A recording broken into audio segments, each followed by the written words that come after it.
ठीक है। जय गुरुदेव। हमने कल बलि राजा की कहानी देखी। उसके पिताजी विरोचन उसको उपदेश कर रहे हैं और उन्होंने उस खास राजा की और उसके मंत्री की भी कहानी बताई, जिसमें मंत्री मतलब हमारा मन है और राजा मतलब हमारा आत्मा स्वरूप है। और इस मंत्री को वश करने के लिए उसे किस तरह से उसके साथ दोस्ती बढ़ाई जाए, कैसे उसको धीरे धीरे ललचाया जाए और फिर उसी को इस बात का अवेयरनेस भी दे कि यह करते करते जिसमें फंस रहे हो उसी से थोड़ा अलर्ट होके बाहर भी निकलने के लिए उसको थोड़ा मार्गदर्शन किया जाए। विरोचन जी अपने पुत्र बलि को कहते हैं कि देखो बलि, ये जो लोग भी इस तरह से इसको केवल एक खेल करके समझ रहे हैं, जो यह सब बातें बताई जा रही हैं, उनका जीवन में कुछ नहीं हो सकता। जो ये लोग वो है कि जो जैसे एक किसान होता है कि जो कहीं पे अपने खेत में बिना बीज बोए ही आशा करता है कि कुछ तो उगाएगा। ऐसा नहीं होगा। उसके लिए कुछ तो मेहनत करनी पड़ेगी, प्रयत्न करने पड़ेंगे। तो ये बता रहे हैं कि ये सतत अभ्यास करो, इस बात का ध्यान रखो कि तुम्हें वो ज्ञान प्राप्त करना है और अपने मन को अपने विषयों से उसको दूर रखने का प्रयत्न करो। अपनी प्रज्ञा, अपनी बुद्धि को इम्प्रूव करो। तो ये दोनों प्रयत्न एक साथ होने चाहिए। व्यवहार तो छोड़ना नहीं है, लेकिन व्यवहार के साथ साथ सत्संग, शास्त्र का अभ्यास, इसके साथ साथ अपनी प्रज्ञा को इम्प्रूव करो, बढ़ाओ। और उसको बढ़ाते बढ़ाते फिर धीरे धीरे धीरे धीरे मन को भी विषयों की तरफ से दूर लेके जाओ। तो उन्होंने एक जो साधारण इंसान है उसके लिए वहां से लेकर आगे का जो प्रवास होता है कि जिसमें ज्ञान की प्राप्ति तक पहुंच जाता है, वो कैसे हो, इसका एक साधारण उपक्रम, एक साधारण क्रम दिया है। यह क्रम है कि हमारे जीवन में हम जो भी कर रहे हैं तो नेचुरली हमारी अपेक्षा रहती है कि हम अपना व्यवहार करें, जो भी घर के काम है, अपना बिजनेस है, जॉब है, ये सब करते रहे। तो कहते हैं कि दिन का आधा समय इन बातों में आप जरूर बिताओ। ठीक है। और फिर उनमें से जो बाकी हमारा समय बच जाता है, उसमें से आधा समय, मतलब एक चतुर्थांश समय, 25%, यह शास्त्रों का विचार अभ्यास उसके बारे में दिया जाए। और बाकी जो 25% बचता है, एक चतुर्थांश समय, वह समय फिर थोड़ी गुरु सेवा, गुरु के कार्य, उसके लिए दिया जाए। तो यहाँ पे अपना व्यवहार और सत्संग और सेवा, इन तीनों बातों के बारे में कहा गया है। सेवा मतलब गुरु की सेवा हो ऐसा आवश्यक नहीं, हम हर समय गुरु के सामने जाकर उनकी सेवा कर सके ऐसा नहीं। लेकिन उन्होंने जो भी कार्य दिए हैं तो उनका उनका विचार किया जाए, उस कार्य पे काम किया जाए। सत्संग के माध्यम से हम अपनी अभ्यास करेंगे, विचार करेंगे। चाहे तो गुरु चरित्र है, जो भी गुरुओं की कहानी है, उनके पुस्तक है, वो पढ़ेंगे। तो ये सारे काम हम किस लिए कर रहे हैं कि जहाँ पे हमारा चित्त शुद्ध हो। सेवा का अपना एक महत्व होता है। सेवा जब करने जाते हैं तो अपना ही एक ईगो, वो हम पहले छोड़ सकते हैं। सेवा में कई बार यह प्रश्न आता है कि मैं ये क्यों करूं, मैं कैसे करूं। हाँ, ये जो मैं आता है ना, कहाँ पे भी जाके कुछ करना है, या लोग मुझे क्या कहेंगे, लोगों के सामने अगर ऐसे ही सफेद कपड़े पहन के कहीं चला जा रहा हूँ कुछ करने के लिए, तो हंसेंगे तो नहीं, मेरे बारे में क्या सोचेंगे। ये जो सारा मैं है, वो मैं वहां से निकलने में मदद होती है। सेवा का अपना अपना इम्पोर्टेंस है। पहले तो हम ये समझते हैं कि हम दूसरे के लिए सेवा कर रहे हैं, तो ये भी गलत धारणा होती है कि हम सेवा दूसरों के लिए नहीं करते।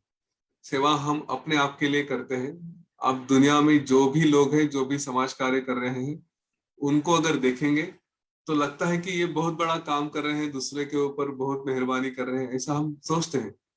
पर थोड़ा अंदर जाके देखा जाए तो ये सारे लोग केवल अपने लिए काम कर रहे होते हैं, दूसरे के लिए कोई काम नहीं करते।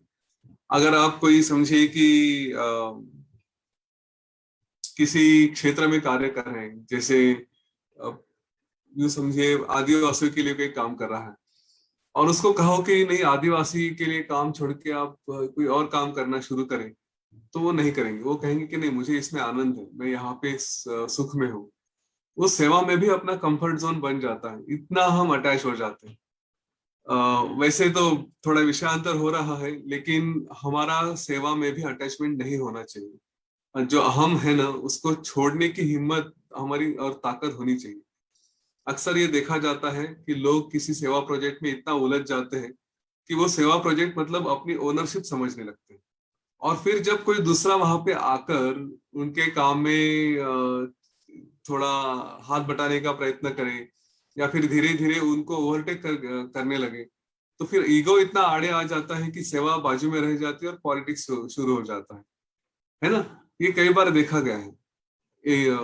एक ऐसी भी सिचुएशन थी कि किसी ने किसी इंस्टीट्यूट को एक काफी हद तक आगे लेकर गए, और आगे लेकर जाने के बाद एक दिन वो इंस्टीट्यूट छोड़नी पड़ी।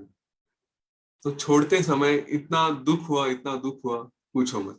मतलब यहाँ तक कि वो इंसान डिप्रेशन में तक चला गया, और साधना का मार्ग बंद हो गया, फिर ये सारा नुकसान हो जाता है। इसका कारण एक ही है, अहम को न छोड़ पाना। और इस अहम को अगर छोड़ना है, तो यही शास्त्र अभ्यास आपको बार बार अवेयर करेंगे। क्योंकि केवल सेवा करते रहे और सत्संग नहीं रहा, नॉलेज नहीं रहा, तब तो फिर फंस गए। इतना तो तय है कि कभी ना कभी तो जो नियति है, ये क्रिएशन है, ये अपने रंग दिखाएगा, और उस अपने रंग के समय हम तो फिर उसमें चले जाएंगे। तो इस बात का थोड़ा ध्यान रहे कि हम सेवा करें, लेकिन ये सेवा अपने लिए कर रहे हैं, दूसरों के लिए नहीं कर रहे हैं। तो ये मैंने बनाया हुआ है, ये मेरा प्रोजेक्ट शुरू किया है, ये भावना आ गई तो चले गए। कल जाके अगर मुझे या सोमेश्वर जी को ये प्रोजेक्ट छोड़ के किसी के हाथ में दे देना पड़ा, तो हमारी वो शक्ति होनी चाहिए कि इतने आसानी से छोड़ दे कि जैसे मैं कोई कर ही नहीं रहा था। कल अगर कोई योग वशिष्ठ के सेशन लेके शुरू करता है, तो मुझे आनंद होना चाहिए कि चलो मैं अकेला कितने लोगों तक पहुंच सकता, कोई और है, मेरा गोल क्या है उसके ऊपर ध्यान दें। यूजुअली हम हमारा गोल भूल जाते हैं। हमारा गोल रहता है कि हमको अपने आप को आगे बढ़ाना है, वो नहीं होना चाहिए। हमारा गोल है कि कार्यों को आगे बढ़ाना है, उसको प्रयत्न करना है, लेकिन उस कार्य को हम भूल जाते हैं, और इसीलिए फिर इंसान दुख में फंस जाता है। तो वो उससे अगर वो सिचुएशन नहीं आनी है, तो आपको हमें इस बात का ध्यान रखना पड़ेगा कि हम नॉलेज में भी रहे।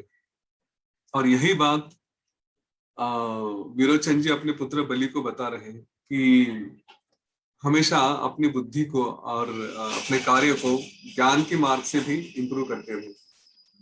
अभी वे ये बताते हैं कि कैसे किया जाए। तो जैसे मैं अभी बता रहा था कि दिन के दो भाग करें। पहला भाग है जिसमें हम लोग आधा कार्य अपने रेगुलर ड्यूटीज जो है, जॉब है, बिजनेस है, पैसा, ये सारे करें। और उसके बाद फिर बाकी का कार्य है, उसमें से एक पोर्शन, आधा पोर्शन है वो गुरु कार्य, और आधा पोर्शन नॉलेज के लिए, विचार सत्संग, इसके लिए भी। फिर जैसे जैसे हमारा चित्त शुद्ध होते जाते हैं, तो फिर हम जो व्यवहार का पोर्शन है वो थोड़ा थोड़ा कम करें। फिर उसी में अपना जो फोकस है वो विचार के ऊपर बढ़ाए। देखिए, यहाँ पे सेवा के लिए एक लिमिटेड पोर्शन ही बताया गया है। हाँ, सेवा पूरा सब कुछ छोड़ के सेवा नहीं है, क्योंकि अगर केवल सेवा में रहेंगे तो फिर ज्ञान नहीं आएगा। और हमारा एंड गोल ज्ञान का है। सेवा ये एक टूल है अपना चित्त शुद्ध करने के लिए, इस बात के लिए हमेशा अवेयर है। वरना हम कभी कभी ऐसी सिचुएशन में आते हैं कि बस मुझे सेवा करनी है, और फिर जीवन पूरा उसी में देते हैं, लेकिन चेहरे का स्माइल फिर कहीं उड़ जाता है। तो वो नहीं होना चाहिए, शांति कहीं उड़ नहीं जानी चाहिए, वो शांति बनी रहनी चाहिए। तो इसीलिए उसके लिए ज्ञान है, और हम आध्यात्मिक मार्ग पे हैं, तो ज्ञान यही हमारा प्राइमरी कर्तव्य होता है। तो इसीलिए ज्ञान के ऊपर ज्यादा स्ट्रेस है। तो ज्ञान का जो पोर्शन है वो बढ़ाते बढ़ाते जाए, धीरे धीरे व्यवहार का पोर्शन कम करें। और इसमें एक सिचुएशन ये भी आती है, ऐसा भी यहाँ पे बताया गया है कि किस तरह से करें। तो जैसे हम ज्ञान को बढ़ा रहे हैं, अपना फोकस कर रहे हैं, तो जो भी हम रूटीन कर रहे हैं उसमें से हमारा व्यवहार ऐसा हो कि हम अपने कार्य को करें। पैसे अगर हम जब जितने कमा रहे हैं, तो केवल अपना जो रूटीन चलेगा उसके लिए बहुत जमा करके रखना है, बहुत कुछ इकट्ठा करना है, वो नहीं। जो भी उसमें प्राप्त होता है उसका उपयोग करके हम ज्यादा से ज्यादा वो पोर्शन गुरु कार्य के लिए, चैरिटी के लिए दे दे। यह बात अगर सूक्ष्मता से देखी जाए, और हम अभी तक जो प्रारंभ के बारे में भी बात कर रहे थे जिसमें ये सब कहा गया था। तो इसको देखें कि पैसा कमाने के लिए कहीं मना नहीं किया गया है। यहाँ पे ये भी किया गया है, कहा गया है कि आपका पैसा आप अच्छे कार्य में लगाएं, जो कमा रहे हैं उसको अच्छे कार्य में ज्यादा से ज्यादा दे दें। अपने आप के लिए हम जो करते हैं उतना सफिशिएंट रखें। ये नहीं कि भोग के पीछे भागना है करके, लेकिन भोग आ रहे हैं तो उसको नकारना भी नहीं। किसी ने बहुत ज्यादा पैसा कमा लिया, तो जो भी अगर मर्सिडीज आती है सामने तो ठीक है, एंजॉय कर ले, जरूरत है शरीर की कार्य की तो मर्सिडीज करें। आपको बार बार ट्रैवल करना पड़ रहा है तो बिजनेस क्लास से ट्रैवल करें, कोई फर्क नहीं पड़ता। लेकिन उसके साथ यह भी देखें कि चैरिटी भी उसकी हो।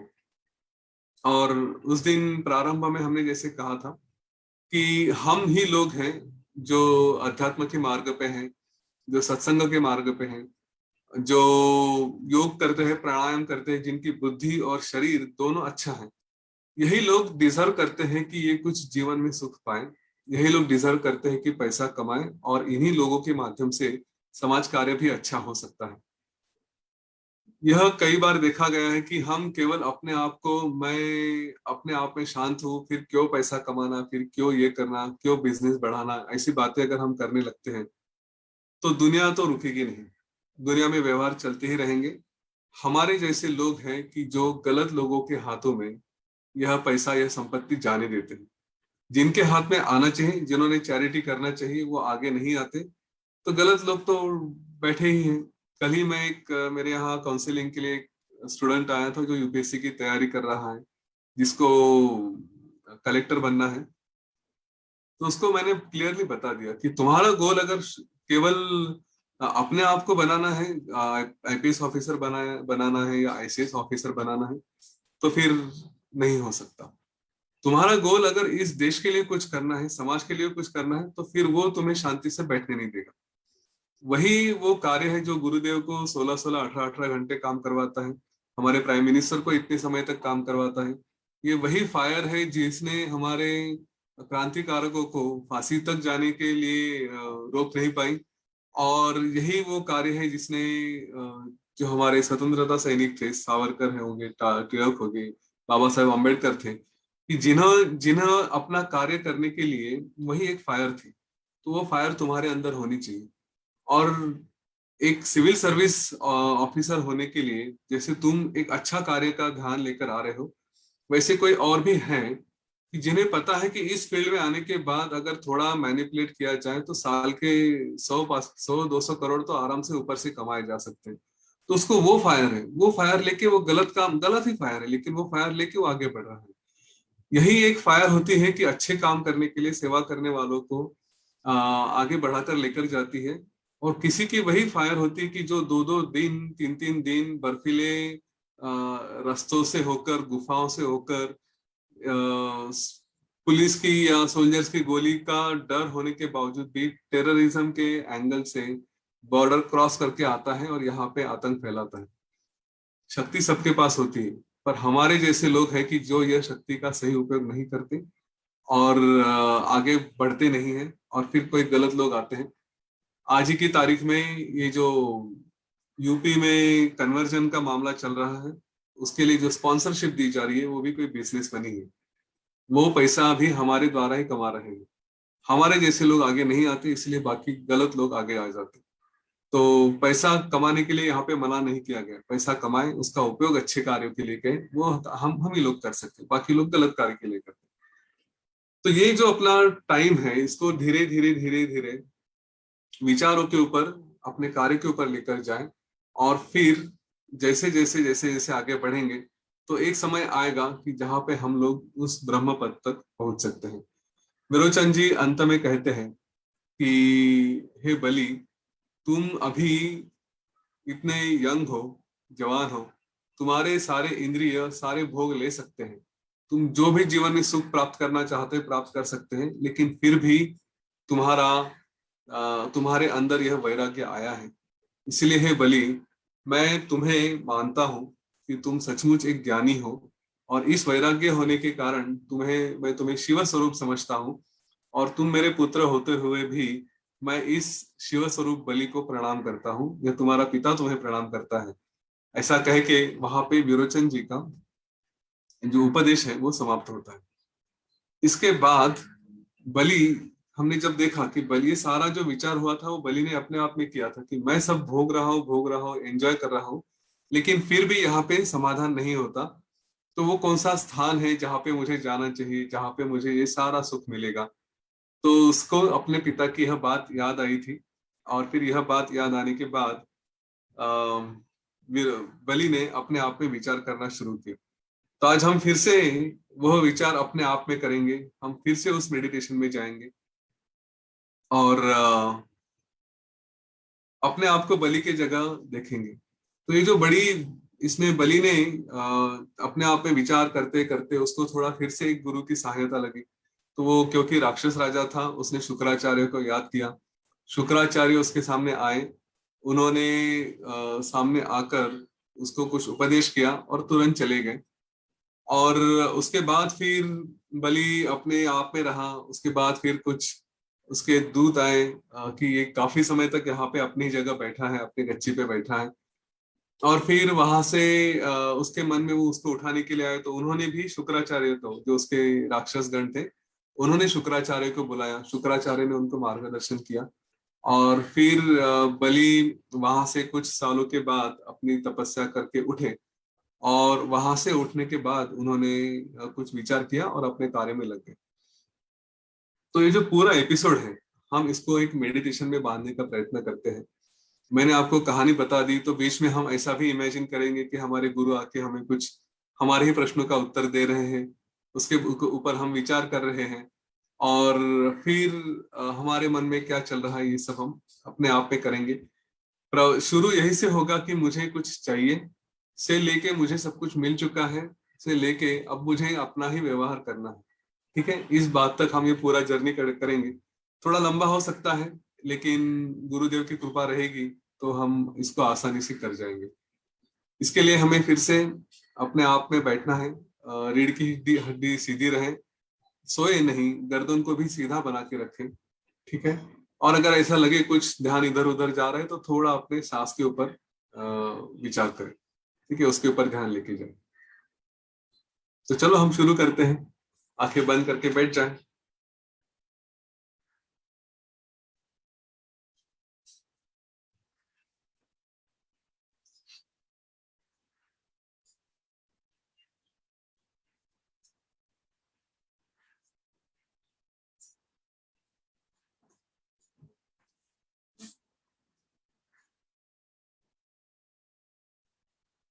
आंखें बंद कर लें।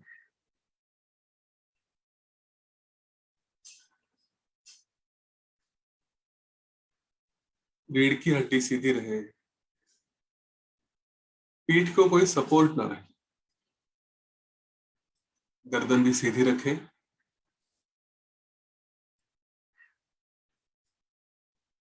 हथेलियां आसमान की ओर हो।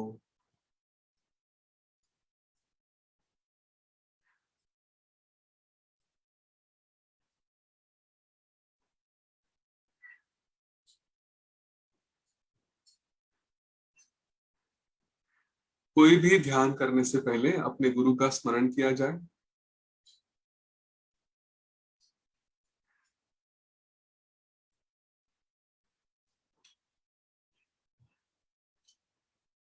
हम गुरु से प्रार्थना करते हैं कि उनके आशीर्वाद से यह आत्मा विचार हम कर रहे हैं,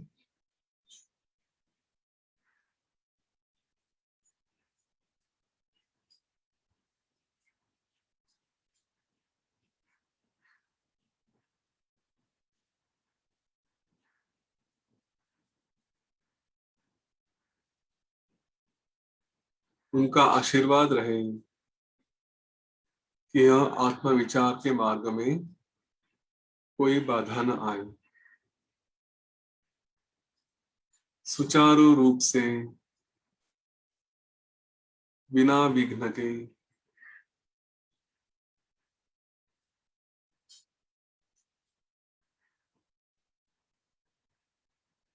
यह कार्य पूरा हो।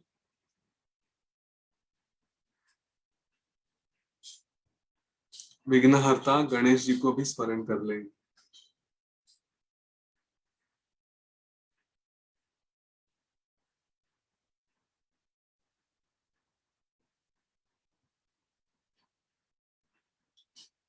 पूरे आत्मविचार में हमारे गुरु हमारे साथ रहेंगे, हमें मार्गदर्शन करेंगे।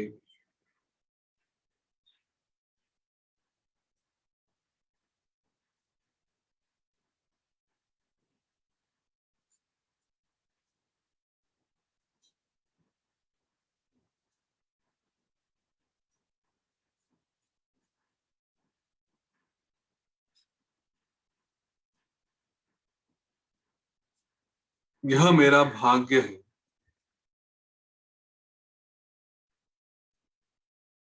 कि योग वासिष्ठ का यह बहुमूल्य उपदेश जो विरोचन ने बलि को किया था, वो मुझे सुनने के लिए मिला।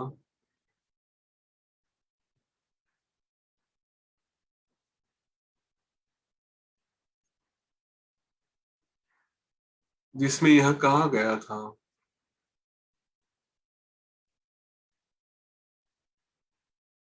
कि अपने मन को शांत किया जाए,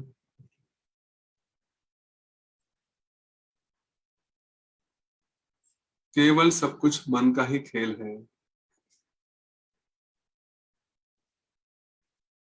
इतने दिनों से योग वशिष्ठ सुन रहा हूं,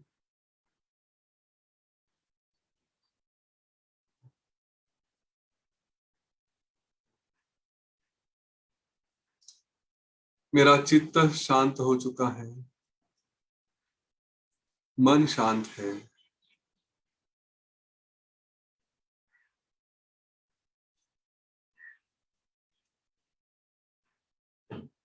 अभी ना मुझे किसी का द्वेष है, ना किसी का लोभ है।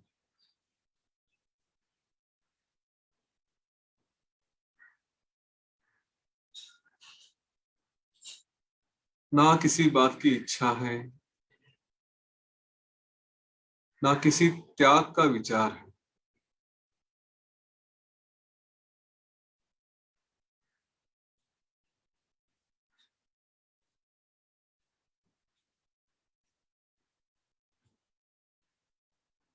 अमृत के समान शांत,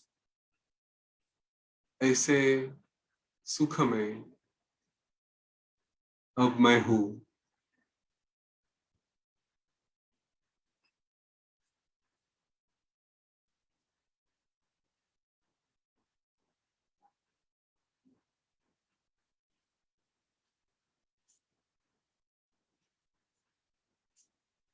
मेरा ही यह स्थान एकदम सुंदर है।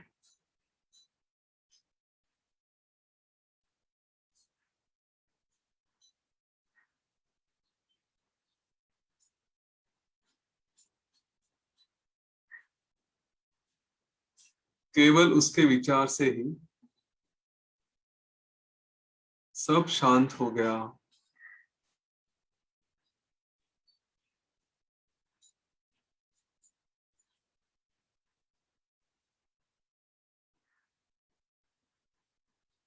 आज तक केवल भोगों की आशा से पता नहीं कहाँ कहाँ क्या क्या मैंने किया।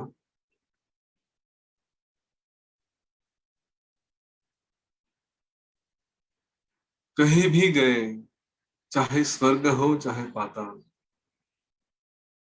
वही वही बात,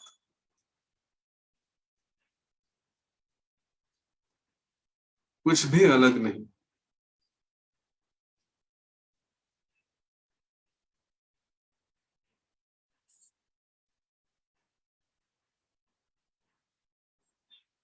शायद कई बार छोटे छोटे भोगों के लिए या अहंकार के लिए पता नहीं किस किस से कलह किया, संघर्ष किया।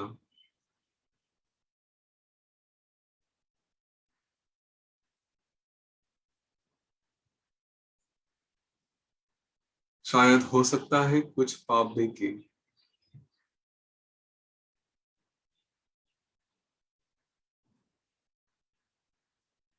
पर ठीक है, इतिहास में जाकर उसके बारे में शोक करने में क्या अर्थ है।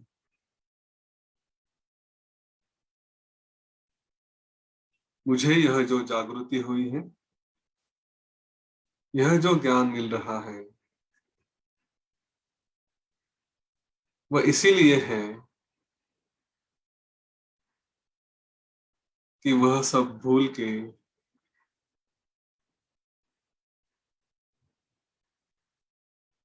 मुझे आनंद मिले और उस आनंद के लिए मार्गदर्शन मिले।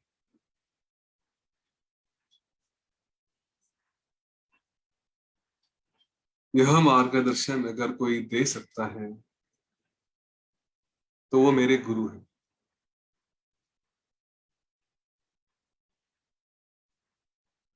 मेरे गुरु सच्चिदानंद रूप आत्मज्ञानी ऐसे हैं। मैं उन्हीं को शरण जाऊंगा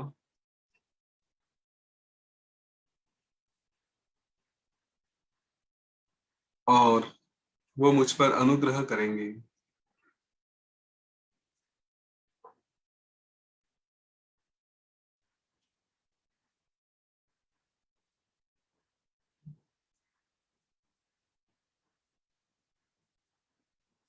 गुरु से मुझे यही पूछना है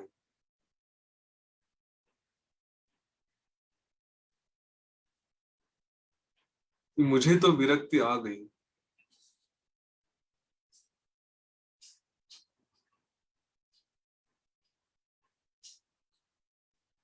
जितने भी भोग है उनमें अभी मुझे कोई रस नहीं रहा।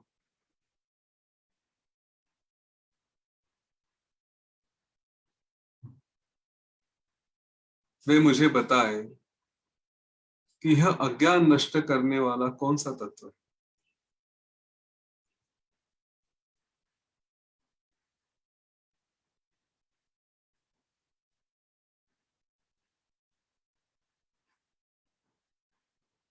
हे गुरुदेव, यह विषय सुख कितने बड़े हैं,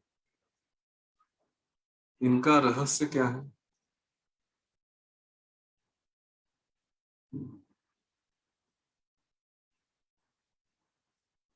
हमारा अस्तित्व किसके ऊपर है।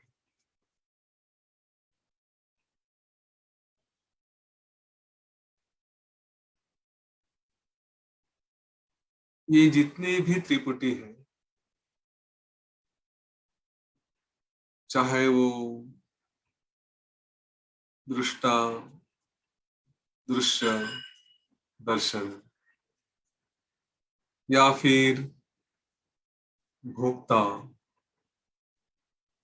भोग्य वस्तु या भोग, या फिर वो जो ज्ञेय, ज्ञाता और ज्ञान है, इसका स्वरूप क्या है, ये कृपया आप मुझे बताएं।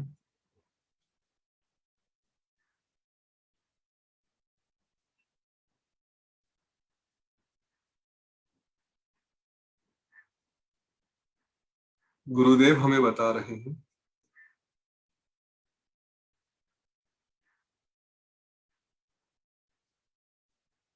कि हे बुद्धिमान शिष्य,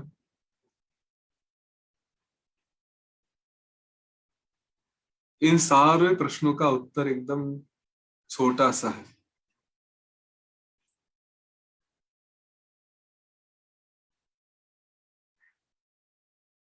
इसका सत्य ये एक ही वाक्य में बताया जा सकता है। इस जगत में जो सर्वव्यापी चित है,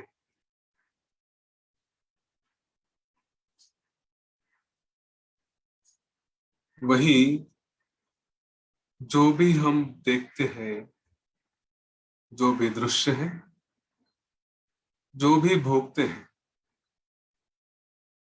जो भी जानते हैं, उस सर्व का परमोच्च बिंदु यह चित है। यह सारी त्रिपुटियां जो भी ज्ञान जानने वाला है, जो भी देख रहा है, जो भी भोग रहा है, वह भी यह चित रूप ही है।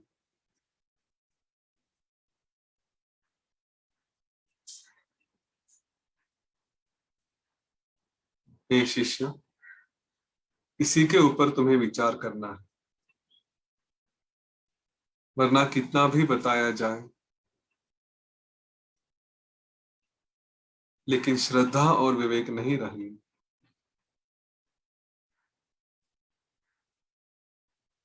तो कुछ नहीं होगा।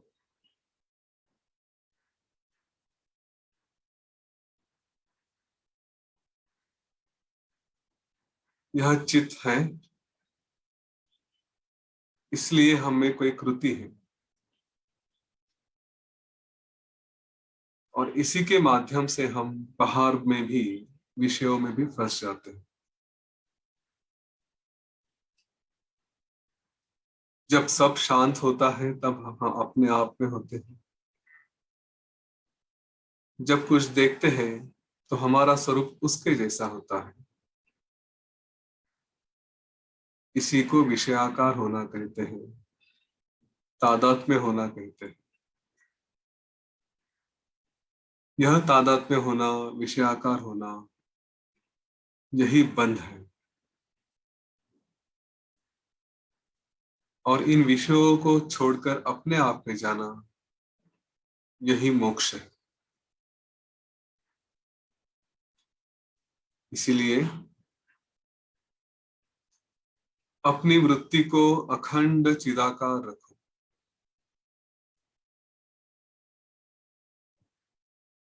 और फिर व्यवहार करो। तुम्हें अपने आप वह अनंत पद प्राप्त हो जाएगा।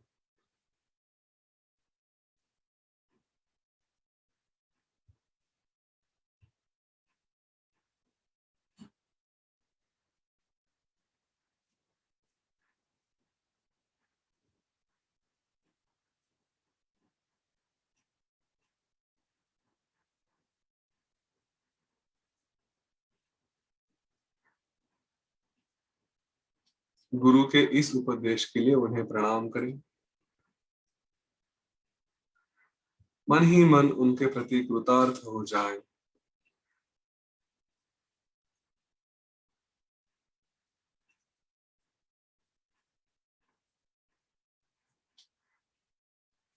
यह उपदेश कितना यथार्थ है।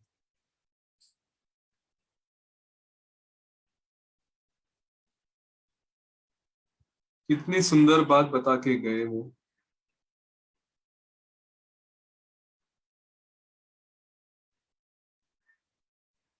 जो भी देखता हो, तिन्ही लोक हो, दिशाएं हो, जो भी वस्तु है, जो भी कृति है,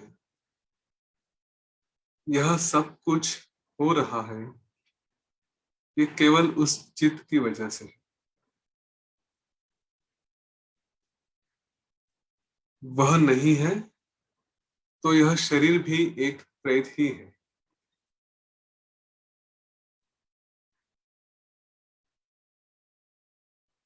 यह सूर्य, चंद्र, यह पत्थर, यह वृक्ष,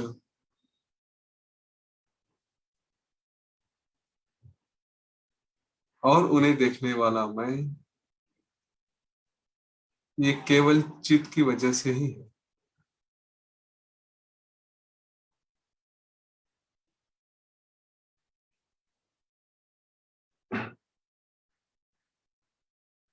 उसके सिवा तो कुछ नहीं हो सकता।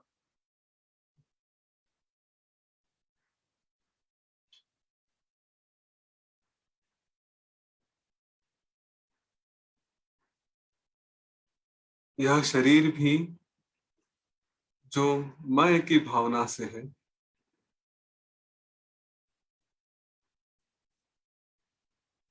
उस मैं को भी चेतना देने वाला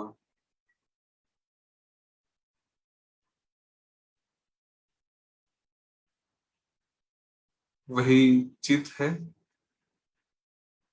और यही चित बाकी जगह भी है।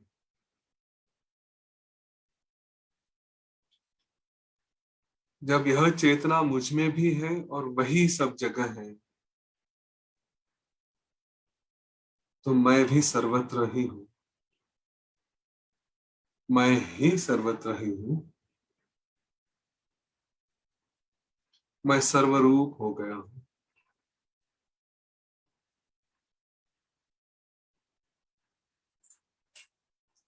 इस सारे ब्रह्मांड में मैं ही हूँ।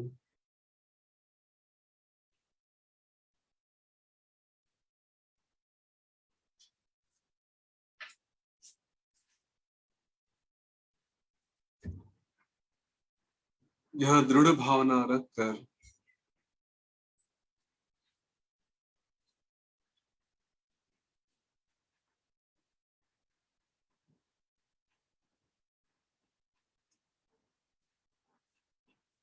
ये जो भी बाहर देख रहा हूँ, ये सारे भास है, यह समझकर उन्हें नष्ट कर दूं।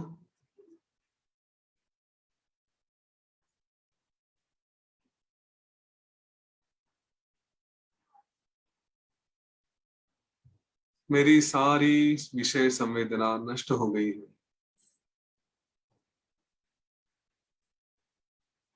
अब मैं आकाश के जैसा अनंत और अणु से भी छोटा अणु हूँ, केवल सत चित रूप हूँ।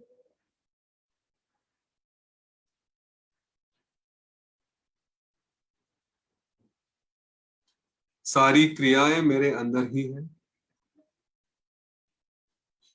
इसीलिए कुछ अशुभ भी नहीं, कुछ शुभ भी नहीं, कुछ अनुकूल नहीं, कुछ प्रतिकूल नहीं।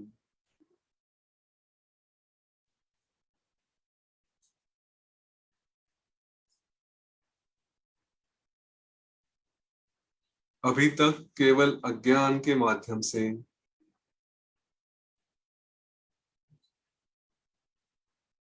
मेरे स्पंद, मेरे वाइब्रेशंस हो रहे थे।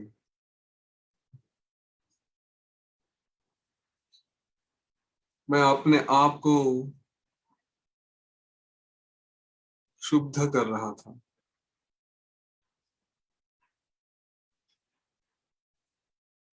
इरिटेट कर रहा था। गुरुदेव के इस बोध से, उपदेश से अब मैं शांत होता हूँ।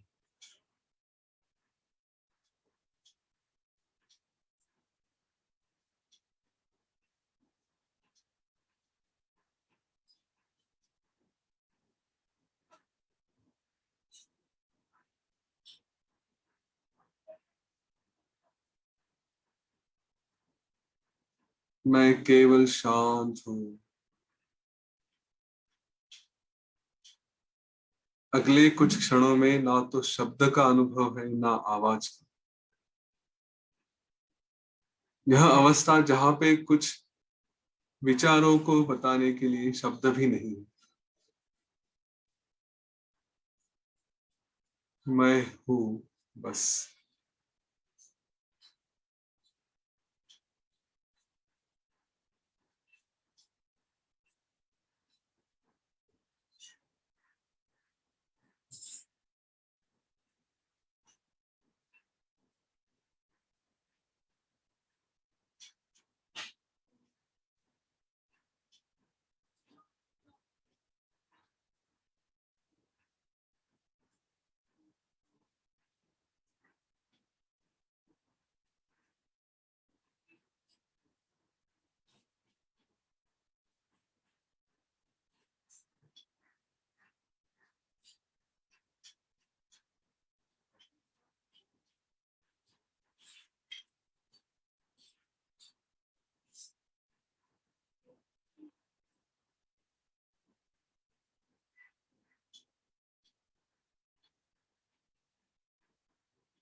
यह ज्ञान देने वाले मेरे गुरुओं को प्रणाम। ओम गुरवे नमः। ओम गुरवे नमः। ओम गुरवे नमः।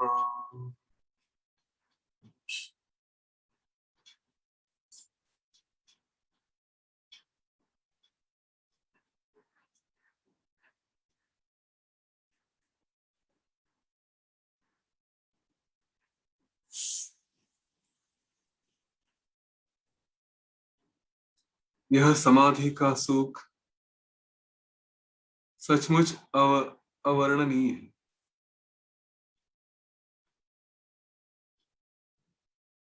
एकदम थोड़ा ही समय मैंने इसका अनुभव लिया, पर इस मन को कितनी शांति मिली। ऐसा लगता है इसी में रहे।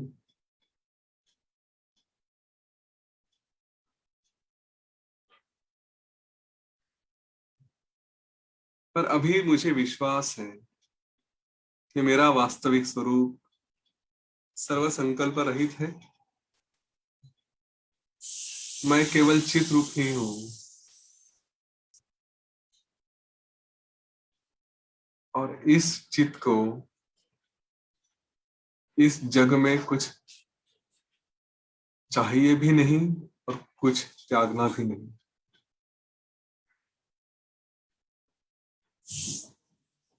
मुझे कुछ कर्तव्य भी नहीं, मुझे कुछ अपेक्षा भी नहीं। केवल अपने हृदय में उस आत्म स्वरूप को ही मैं देखता रहूं।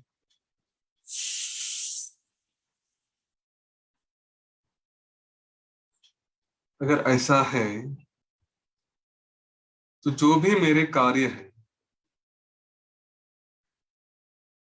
उनको मैं क्यों रोकूं।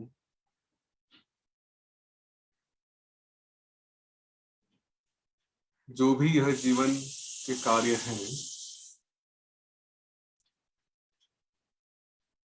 उनसे दूर जाके भी क्या करना है।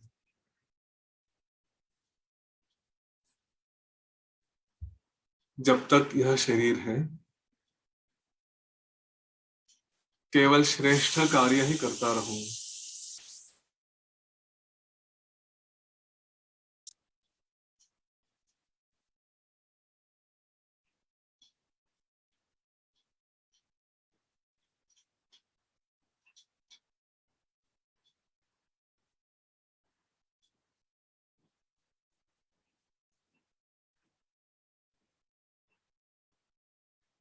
हर कार्य गुरु का हो।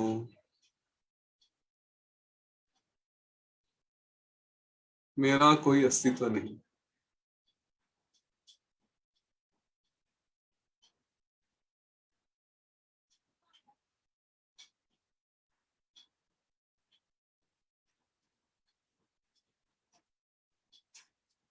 अपने आप में रहे।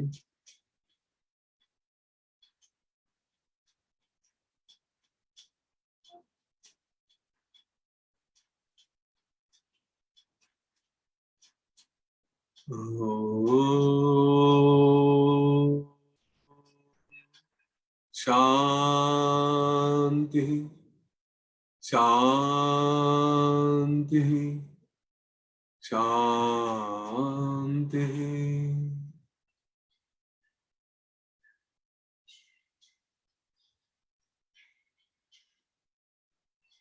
अपनी सांस की तरफ सजग हो जाएं।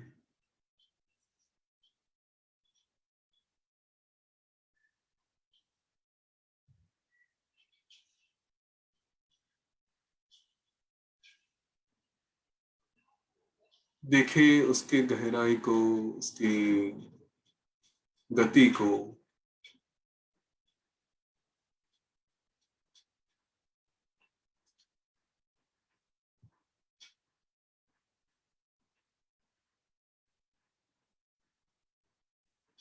धीरे धीरे एक लंबी गहरी सांस लें और छोड़ दें। और एक लंबी गहरी सांस लें और छोड़ दें।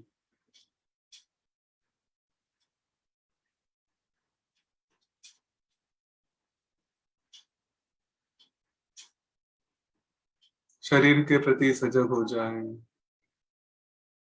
वातावरण के प्रति सजग हो जाएं। धीरे धीरे अपनी आंखें खोल सकते हैं।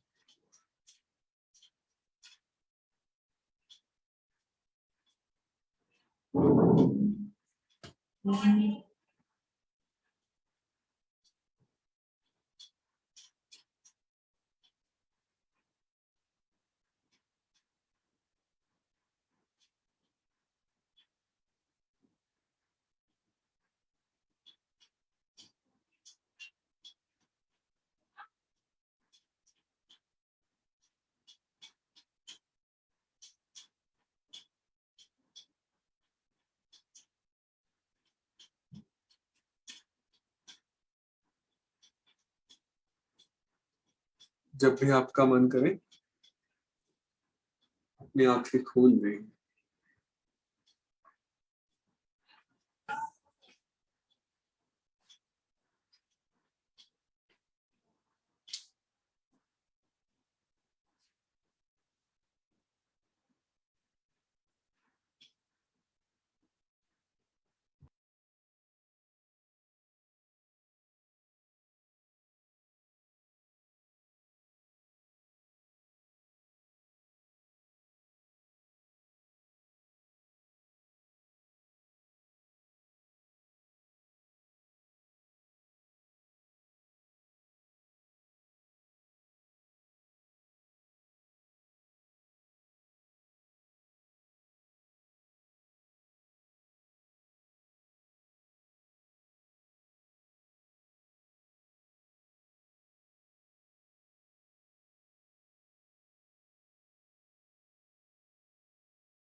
आज यहाँ पे रुकेंगे। अगर कुछ प्रश्न पूछने हैं, कुछ बातें करनी है, कर सकते हैं। जय गुरुदेव।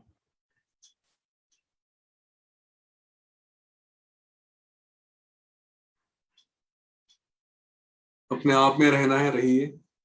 कार्य करने हैं, करना है। कार्य मत छोड़िए।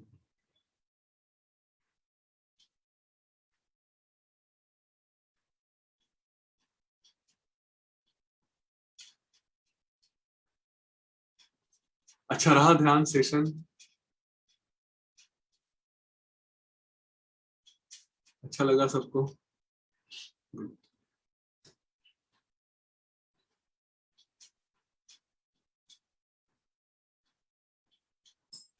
अगर अपने आप को कुछ एक्सप्रेस करना है, कुछ बात करनी है, कर सकते हैं।